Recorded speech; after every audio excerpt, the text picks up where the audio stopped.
Starting over at 51, what I learned about divorce, dating, deal breakers, and finding the right person in the fall of 2023, at 51 years old, I had a moment of total clarity. After 26 years of marriage, I looked in the mirror and said something that had been building for a long time: I can't live like this anymore. For years, I had been trying to hold the relationship together.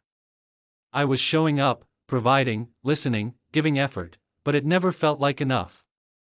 No matter how hard I worked, I always felt like I was coming up short. I supported our family financially.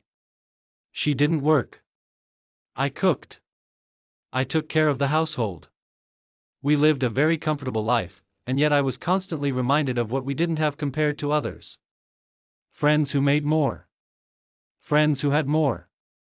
Somehow, that always became the focus. It never felt like our life was enough. And I never felt like I was enough. She blamed alcohol for some of her worst outbursts, the ones that left me feeling small or embarrassed in front of friends, but even in the clear light of day, the pattern remained. We did therapy. We talked about it. She admitted to the behavior but then turned the blame back toward me. I had triggered her. I had caused it. It became clear that nothing was going to change, no matter how much I gave. That moment in the mirror was me choosing to stop abandoning myself. In February 2024, I moved out. It was the hardest decision I've ever made, but I haven't once doubted that it was the right one. I spent the next 7 months in therapy and self-reflection. I owned my part in the marriage's unraveling. I saw where I had let things slide that shouldn't have.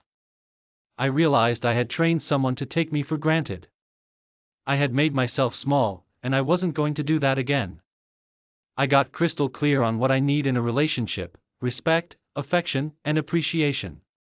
And I promised myself I wouldn't settle for anything less. Thankfully, my 2 adult kids were incredibly supportive. They had seen it all. They loved both their parents, but they knew it was time for something different.